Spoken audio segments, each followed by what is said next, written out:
And I'm delighted to welcome Michelle Mook from a company called Pro Development. Michelle is an expert on all things investing in your people.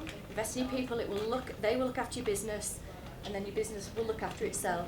We've not known each other long, but I've heard Michelle speak, and she's absolutely fantastic and really inspiring. No pressure. So no pressure. Without any further ado, please put your hands together and welcome Michelle Mook. Thank you. Good afternoon. How are we all? Good. It's getting to that time of the day, isn't it? So I'm going to actually ask some of the people that sat at the back, do you want to come a bit further forward? Let's get a bit closer. Let's get moved a bit closer. Very, very delighted to be here talking to you all today. As we were just sharing there, and actually it was quite interesting hearing the session previously from Oliver around the environment, because it is a really key part of engagement, and that's what I wanted to talk to you a bit about today. So just first of all, really, and I'm here with my partner, Debs, and so Debs from Total Spa Solution. The imagery is absolutely down to her. She sent me these fabulous pictures. So just first of all, looking at those words on there, how many of you recognise or can relate to those things? Because these are things that we hear a lot when we're in businesses. Stick your hand up to see if you can relate to some of those things. Yeah? So it is certainly across all industries we're finding this is common things that we're hearing from people. Interestingly, just chatting with Debs the other day, and actually some of the research coming out around, particularly around recruitment in the area in spa industry. So I think it was the Global Wellness Institute was saying that because of the growth that's expected in the spa industry, 300,000 therapists will be needed extra in the industry by 2022. Yet we're hearing a lot about the fact that people are struggling to retain the ones that they have as well. So it is a really, really big issue for businesses, and that's some of the things that I wanted to talk to you about today. So this is me with my team, small but perfectly formed. We're based in York, and we work with businesses helping them to really look at how to retain their people. How do you actually retain your staff? How many people worry about losing their colleagues or team? How many people worry that they're going to lose some of their, it's a real concern. How many of you worry a bit about motivation and morale as well in the team? Blimey, I think everybody nearly had their hands up then. It's a really, really big concern, and I think when you hear some of those stats, Debs was saying at the moment, I think in the spa industry there's something like over 800 jobs currently being advertised for spa therapists. So actually morale and motivation, if you're attracting people into your business, it's got to feel like a great place to be, otherwise you're going to lose them very quickly. This is something else that we hear as well. How many of you can relate to some of these things when you hear all these words? Yeah? It's like, oh no, that's me. Yeah? It's amazing how many businesses, and again, it's across all industries. It's not just the hotel and spa industry world that we hear these things. We hear them in construction companies, in law firms, in accountancy firms.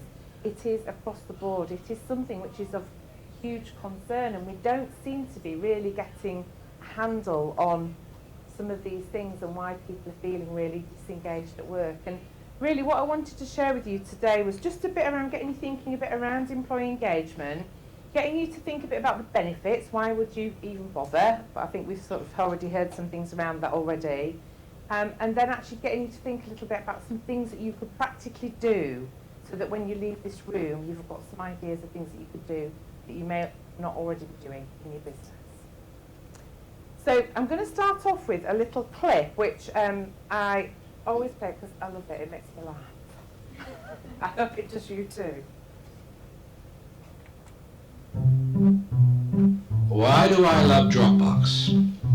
Boy, I mean, if you've got a few hours, I can go over it. So why do I love Dropbox? Why do I love Dropbox? Why do I love Dropbox? It's a really difficult question. Gotta be the people. The people. There's not a bad apple in the whole building. Dropbox is, everyone's positive. I feel like every time I come to work, it's just extremely positive. I think it's a very human place, if that makes sense. The culture at Dropbox is down to earth and magical. Lots of dedication, hard work, paired with a lot of fun at the same time. It's also a culture where people want to deliver on results, but they also never take themselves too seriously.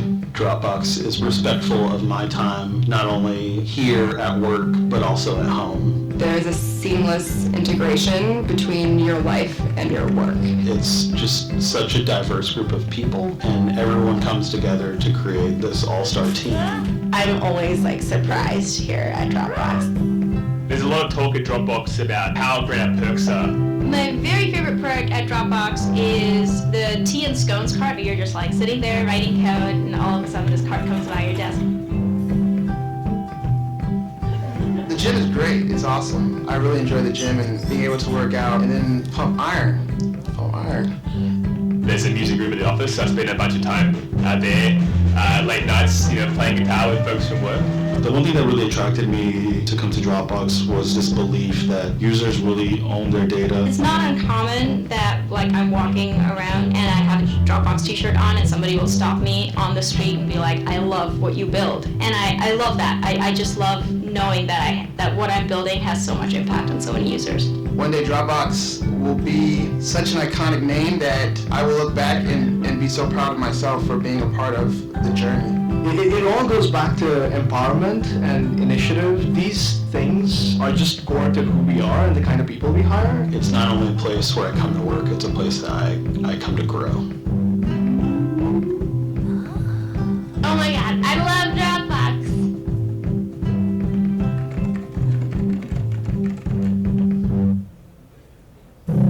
Is this interview over now? Okay, thanks. So what I'd like you to do is, just from what you've heard in that clip, and it's interesting, I shared this recently and some people said, yeah, but that's just, that's what that kind of a company can do, they're big. How many of you have heard of Dropbox? Just out of interest, yeah. So it's obviously a big campaign to recruit people, but actually there's some really important messages in there. So just with the person next to you or behind you, just have a bit of a chat about what were some of the key things that you've taken from that, in terms of what really we need to do to help get people really engaged at work. Just have a quick, I'm going to give you 30 seconds, so really quick.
Okay, so what I'm going to ask you to do is just to shout out some of the kind of key things from your conversations. Just shout out to me in terms of what you heard from that.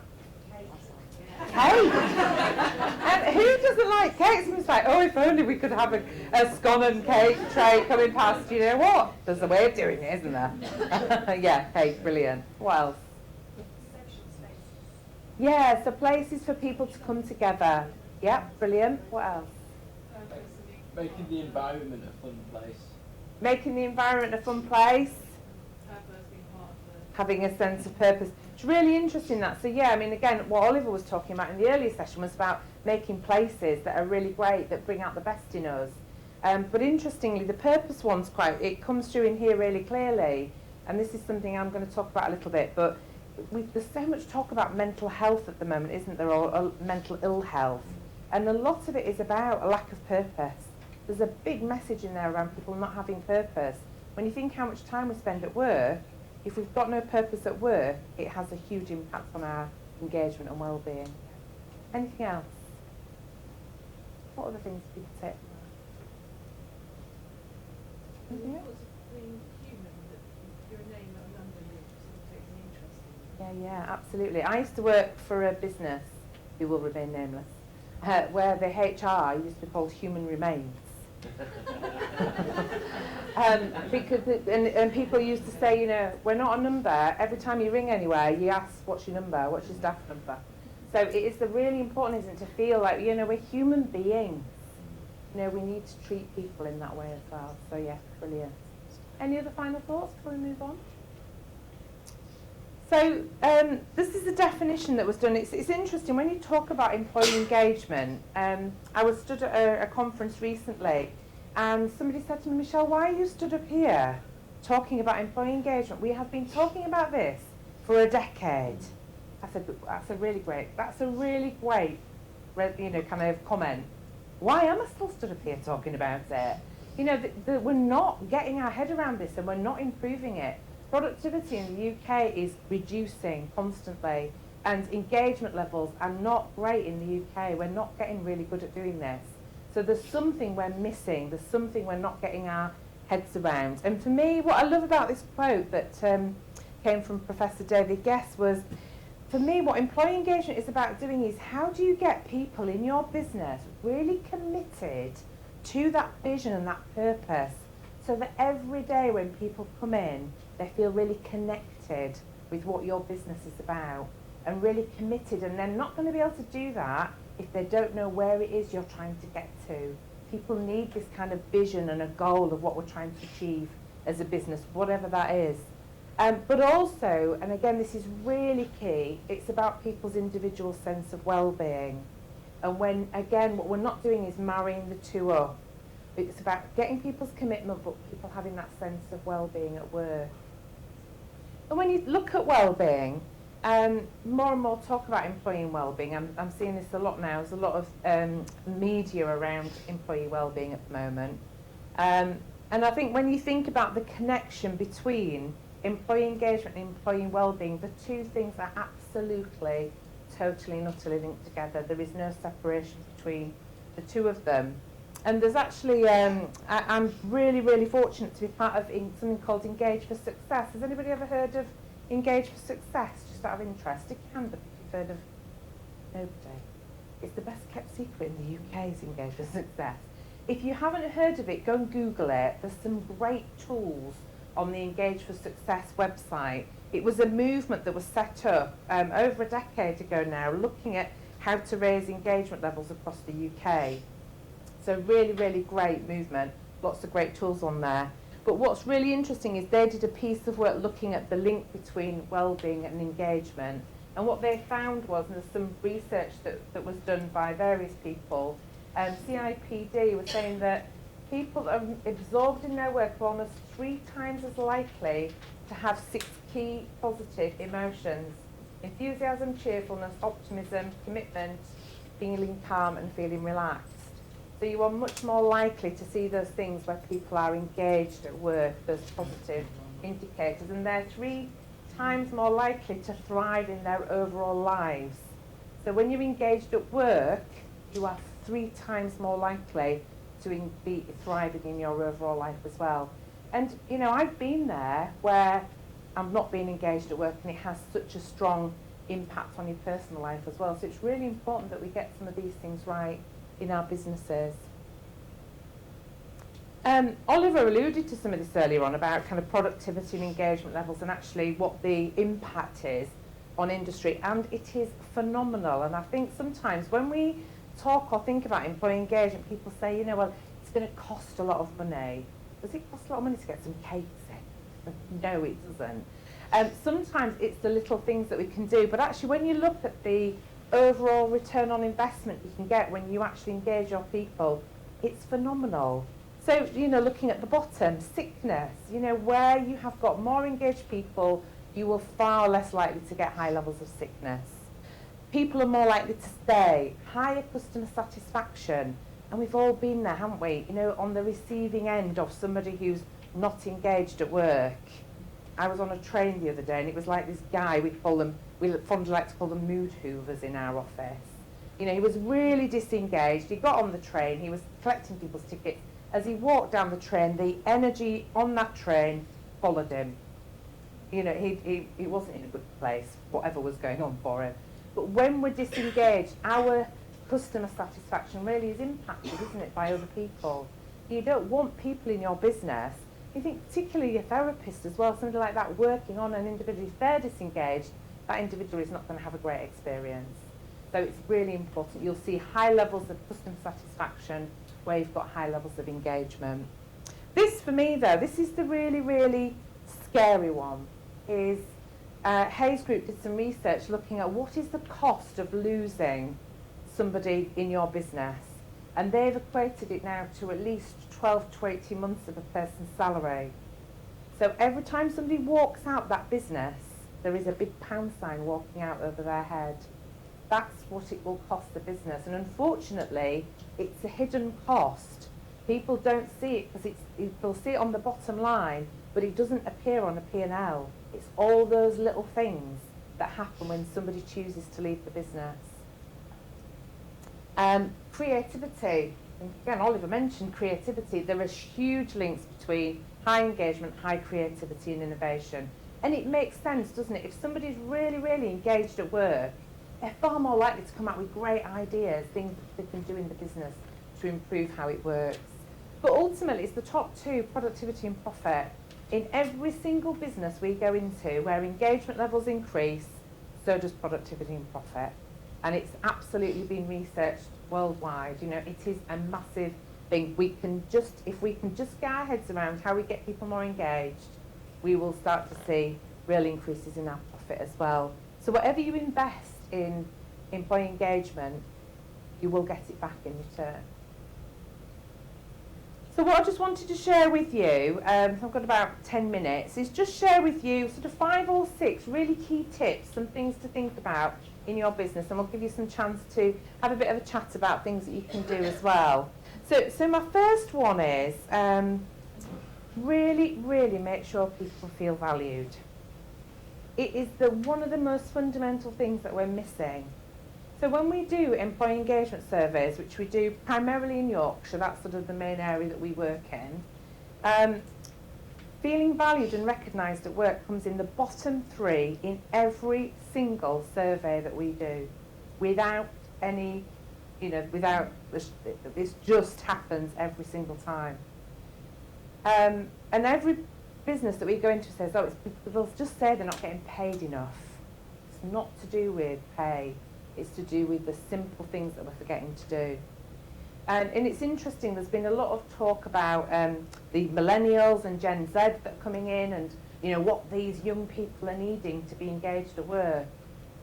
I think everybody is needing to feel valued and recognised. But the challenge is that we're all different, aren't we? We all want different things. One size absolutely does not fit all when it comes to feeling valued at work. So I'm going to put a challenge out to you, and I want you to be completely honest with me. I want you to put your hand up, hand on heart.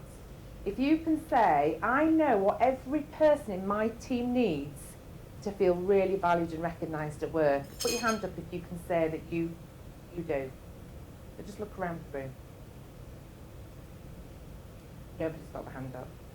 That's not good, is it? If that's one thing that you do differently when you walk out this room with your colleagues, and this is not a leadership thing. Well, it is a leadership thing. It's about all of us being leaders. It's not a management thing. It's about all of us really understanding what do people need to feel really valued at work, because we are all totally different. We always have a laugh and a joke in our office. Sue, who works with me, if she's done some amazing work, she needs to feel valued and recognised for it, but she doesn't like a big hoo-ha. However, me, I love a big hoo-ha.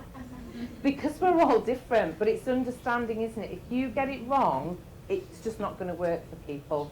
So one thing that you could do, go and ask the question. When you ask the question and say to somebody, what do you really need to feel valued at work? What helps you to feel valued and recognised? If they say, I don't know, which is what often you hear, give them some time to think about it. Don't give up. So we'll go away and have a think about it and let me know, or work with them to understand it. But ask that question, because it's so important. And if you get that, it's gold dust, as long as you act upon it.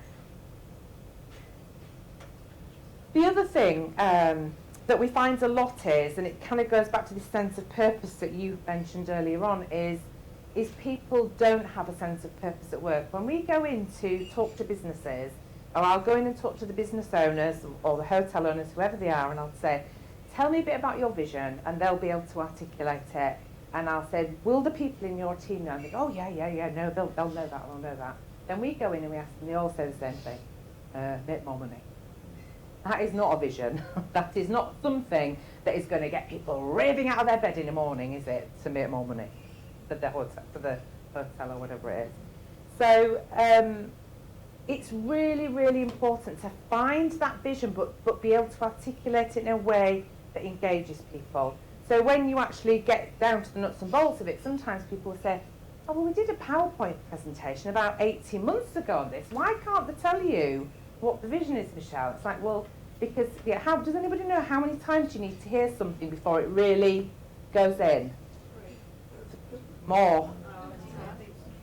Yeah, depends who you talk to, between 9 and 12 times, usually. So you've got to keep repeating in different ways. Not the same message, not a PowerPoint presentation every quarter, but in people's reviews, in everything you do, in all that you're saying, every time you're communicating, keep that message alive. Whenever I think about vision, I always think about the really famous story. Has anybody ever heard the story of the cleaner at NASA? It's quite a famous story, so some of you may have heard it. But it's always something that I always keep really close, because I think if you get this, you've got it. So there was a cleaner working at NASA, and some people were walking around doing a tour.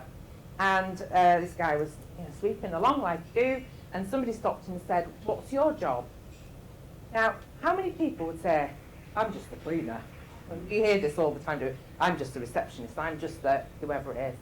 And he said, proud as punch, holding his brush, I keep people up in space. That is gold dust. If you can get people connected in that way to what that organisation is trying to achieve, that is absolute gold dust. So try and keep that one in mind and think, what are you doing in your business to get people really connected to what you're about? Think about that cleaner and what they did to help him feel. What he did every single day kept people up in space. And that for me is again about communicating it in a way that tells a story, that brings people, that really kind of connects people with what that message is about as well. Values is another key thing. How many people have got values in their business? Yeah, keep your hand up if you know what they are. Or if you have to go and look on the website, which is often what I get people say, oh, I think they're on the website somewhere. Does anybody have values that are absolutely intrinsic in everything they do in the business? A couple of people. So well done for you, for those of you that have. Values are absolutely core to your business. They sit really well alongside your vision. So your vision, to me, I always liken it to a bus. Your vision is where your bus is going. You know, if you want to get people on your bus, your business bus, they're not going to get on the bus if they don't know where it's going. You might get an odd thrill seeker, but most people want to know, where's the bus going? And to me, when people step on that bus, your values are what hold people steady on that bus. They set out the tone of what it is. You know, is your bus like ours? We talk about ours being the fun bus. Fun is one of our big values. It's really important to us. When anybody on our bus, they've got to want to have fun. Otherwise, it's not going to work for them. So having a set of values is really core. And I was really, really lucky or unlucky, depending on which way you want to look at it. I found myself about 10 years ago working for an organisation where I was probably the most disengaged and the unhappiest that I'd ever been in my whole working life. And again, talk about wellbeing, it had a huge impact on my whole overall mental health, wellbeing and happiness at work and at home. And I was really lucky at the time. I was doing a coaching qualification, and as part of that I got a coach to work with. Has anybody here ever worked with a coach? If you've worked with a coach? Oh, bless you. Totally life-changing for me, totally life-changing. Because one of the things that we did was he explored this with me. What were my values? And what came out, and it was like I had if anybody's ever had coaching, you sometimes have these massive epiphanies. I suddenly realised I got it, why I wasn't happy. Because my value, my overriding driver value was making a difference. And I realised I was making absolutely diddly squat difference where I was working. And that's why I was really unhappy. So actually getting your values right, it helps you in attracting the right people. What I've found since I've set up the business with those values in mind, it's attracted so many amazing people, either working for me, working alongside me, you know, working customers, suppliers, everybody, because our values are out there and really laid out. And I always make sure that I share them with people so people know what we're about, and finding people who are attracted to those similar values. It's really, really important in your business. So if you haven't got some, definitely explore something like that. You will definitely. When it comes to recruitment, absolutely essential. We've literally just tried to recruit recently, and I haven't recruited somebody because I can't find somebody who's totally aligned to our values. That to me is more important than skill. Skill can often be developed, values can't. Just another little call to action to you as well is, I think we've all got to get a bit better at spotting people doing the right things. We're very good at spotting people doing the wrong thing. Yeah? Do you sometimes feel like people only ever notice the things that you've not done or that you've done wrong and not all the great things you're doing? So again, another little test or a question for you is, stick your hand up if you spent more than an hour thinking about a difficult conversation you had to have with somebody. More than a day? More than a week? More than a month? I met somebody the other day who'd been 5 years thinking about a difficult conversation, and I'm like, oh, yeah, probably should have been having this one with this person before now, yeah. Okay, we spend a lot of time thinking about negative things, difficult things. Put your hand up if you spent more than an hour thinking about a positive conversation to have with somebody. Not very many. We're totally and utterly getting that the wrong way around. So again, another little call to action for you. Spend more time thinking about the positive things that people are doing and actually sitting them down and not just going, good job, well done, and then you've moved on. Actually sit people down and let them know what they've done and the difference it's made, and you will see a huge difference in people's engagement levels. Just another little thing to think about is, has anybody ever come across Lencioni's model? I love Lencioni's model. It's a brilliant model. If you haven't come across it, definitely worth doing a bit of research on. But we find all the time businesses talking about the top 2 elements of the triangle. The amount of times I would be a millionaire if I actually had £1 for every time somebody said to me, nobody around here takes any accountability. I hear it all the time because that's all they're focused on, is accountability and results. None of it happens without trust. This is absolutely the key. You cannot have an engaged workforce if you don't have a level of trust in the organisation. And you also won't get that until you get trust. You will never ever get a healthy level of conflict. And that's where often we fall down. People are either too nice and not having a bit of healthy conflict, which is good, or it's the opposite. It's like a horrible place to work because everybody's falling out and it's not great. So we've got to get this balance right. High levels of trust, and then you get a really healthy balance of conflict. And then just finally, and we would say this is what we do as well for a living, is develop people. Help develop your people. Make sure that you have got really great plans to develop people. You will not get a great plan for developing people if you're not doing any kind of one-to-ones or appraisals. The amount of organisations we go into and say, oh yeah, or we used to do them, but people said there weren't really much point. You know, that nothing really happens as a result of them. This is where you need to link it all with your training plans. If you spend that time with people understanding what they need to grow and develop, then you will absolutely start to see a real increase. And actually, I think Henry Ford says it really well. You know, the only thing worse than training people and having them leave, which is what I hear all the time, well, what's the point, because they'll only leave, is not training them and them staying. Who wants to work with untrained people? Yeah? One of my big beefs around this is we don't invest in leadership and management development. You know, we promote people through the organisation because we really love them and we really value them and they're a great person.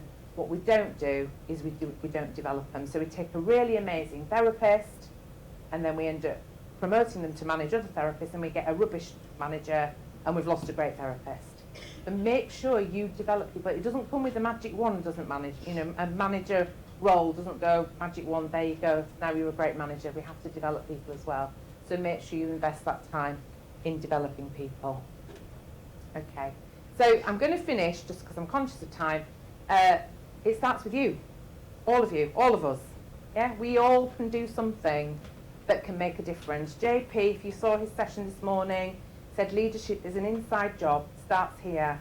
So all of us, if we all make a commitment to go and do one thing differently when we leave this room, it will absolutely make a difference. Or does that all, you know, if all of us just do a little bit of something different, we can make a difference. So go and be that change you want to see. Go and help engage the people that you work with. Go and make a difference. Thank you very much.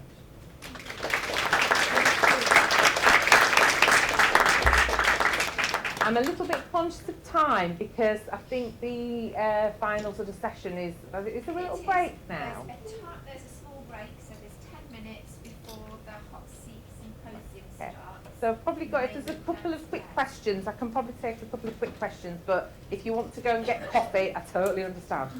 It's that time of day, isn't it? Coffee is needed. Okay. I'm going to hang around, so if anybody's got any particular questions, give me a shout.